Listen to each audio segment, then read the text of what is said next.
এখন আমরা দেখবো হচ্ছে ডোমাইন মেল কিভাবে ক্রিয়েট করতে হয়, বা মাস্টার মেল বা ওয়েব মেল কিভাবে ক্রিয়েট করতে হয়। এটি খুবই ইম্পর্টেন্ট পার্ট। এটা হচ্ছে প্রতিদিনই প্রয়োজন হবে, এই মেল আমাদেরকে লগ ইন করা প্রয়োজন হবে এবং এই মেলের অনেক কাজ আছে। তো এজন্য আমরা চলে যাব হচ্ছে আমাদের সি প্যানেল বা আমাদের যে হোস্টিং প্যানেল, যেখানে হচ্ছে আমাদের হোস্টিং এর এই যে প্যানেলটা এখানে। দেন মাস্টার মেলটা আসলে হয় কেমন একটু দেখার জন্য যদি আমরা একটু ভিজিট করি, হচ্ছে একটা ওয়েবসাইট ভিজিট করি। আপনারা দেখে থাকবেন যে জিমেলের জন্য আমরা অ্যাকাউন্টটা হয়ে থাকে, যেমন হচ্ছে ebs@gmail.com। আবার অনেক ওয়েবসাইটে গিয়ে কোনটাকে দেখবেন এরকম লেখা আছে সাপোর্ট @ তারপর হচ্ছে আপনার যে ডোমাইনের নাম বা আপনার যে ওয়েবসাইটের নাম, এই ওয়েবসাইটের নাম দেওয়া আছে, যেমন সাপোর্ট @ ওয়েবসাইটের নাম। তো আমরা চাচ্ছি সাপোর্ট নামে একটা মেল ক্রিয়েট করব। তো আমি এই সাপোর্ট নামে মেল ক্রিয়েট করার জন্য কোথায় যাব? আমরা যাব সি প্যানেলে। সি প্যানেলে গিয়ে একটু স্ক্রল করলে আমরা দেখতে পাবো মেল অ্যাকাউন্ট অথবা মেল, এরকম কিছু একটা লেখা আছে। কোনো কোনো সি প্যানেলে মেল অ্যাকাউন্ট লেখা থাকতে পারে, আবার মেল লেখা থাকতে পারে ডাইরেক্ট। তো আমরা এখান থেকে মেল অ্যাকাউন্ট লেখা আছে, আমরা এখানে যাব। আপনি যেটাই পান না কেন ক্লিক করার পর এইরকম দেখতে পাবেন, এইরকম একটা ইন্টারফেস দেখতে পাবেন। যদি মেল লেখা থাকে ক্লিক করলে এরকম ইন্টারফেস, যদি মেল অ্যাকাউন্ট লেখা থাকে তাও এরকম ইন্টারফেস। এখানে আমার অনেকগুলো ক্রিয়েট করা আছে, আমি আর একটা নতুন ক্রিয়েট করতেছি। এখান থেকে জাস্ট ক্রিয়েট বাটনে ক্লিক করবেন।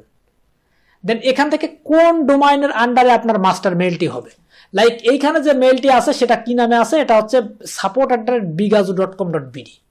তো আমরা যখন ডোমাইন কানেক্ট করেছি তখন আমাদের ডোমাইনটা এখানে যদি ক্লিক করি তাহলে দেখতে পাবো আমাদের ডোমাইনে যে choice.com, এই ডোমাইনের নামে হচ্ছে মেলটা হবে। কি নামে হবে? সাপোর্ট নামে।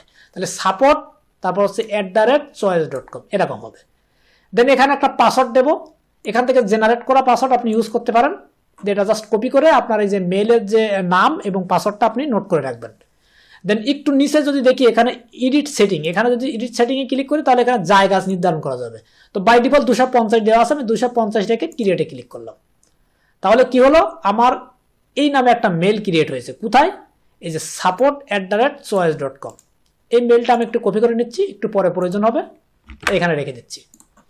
দেন এরপর এই মেল চেক করার জন্য আমরা কোথায় যাবো? এই যে চেক মেল, এখানে ক্লিক করলে একটা ইউআরএল পাবো। এই যে এই ইউআরএলটা পাবো। আমরা যদি এই ইউআরএলটা কপি করে রাখি, যেখানে ইউজার পাসওয়ার্ড রাখবো সেখানে এই ইউআরএলটাও কপি করে রাখবো লগ ইন করার জন্য। অথবা আমার প্রতিবার সি প্যানেলের ভিতর থেকে মেল, তারপরে মেলের এখানে এসে চেক মেলে এসে আমাদেরকে লগ ইন করতে হবে। দেন এখানে অনেকগুলো অপশন আছে, এখান থেকে আমরা জাস্ট বাই ডিফল্ট এই যে ওপেনের উপর ক্লিক করব।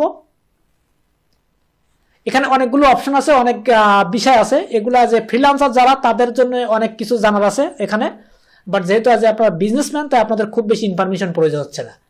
দেন এই মেলটা ক্রিয়েট করার পরে মেলের ভিতরে ক্লিক করলে আমরা এখানে কিছু ইনফরমেশন দেখতে পাবো। দেন এই যে ইমেলের ইনবক্স, মানে আমাদের যে জিমেল আছে, জিমেলে যারা মেল আসে এখানেও মেল আসে। তো এই মেলগুলো এখানে আসলে আমাদেরকে একটু কঠিন হবে। মূলত এখানে বারবার এসে লগ ইন করে দেখা, একটা অর্ডার আসলো, একটা সাপোর্ট মেল আসলো। তো আমরা কি করব, আমরা এই ইমেলটাকে ফরওয়ার্ড করে আমাদের যে পার্সোনাল জিমেল আছে সেই জিমেলে পাঠিয়ে দেবো। তো এই জন্য কি করবো, আমরা জাস্ট হচ্ছে হোস্টিং প্যানেলে যাব। এখান থেকে আমরা হোস্টিং প্যানেলের মেন হোম পেজে যাচ্ছি। আমরা এখান থেকে খুঁজে বের করবো হচ্ছে ফরওয়ার্ডার বা মেল ফরওয়ার্ডার, যে ফরওয়ার্ডার লেখা আছে। দেন এই লেখাটাতে ক্লিক করব। দেন এখান থেকে হচ্ছে আমরা ডোমাইন সিলেক্ট করবো, এই যে choice.com, মানে এই ডোমাইনের আন্ডারে আমরা ইমেলটা ক্রিয়েট করেছিলাম, তাই আমরা এটা সিলেক্ট করবো। দেন অ্যাড ফরওয়ার্ডারে ক্লিক করব।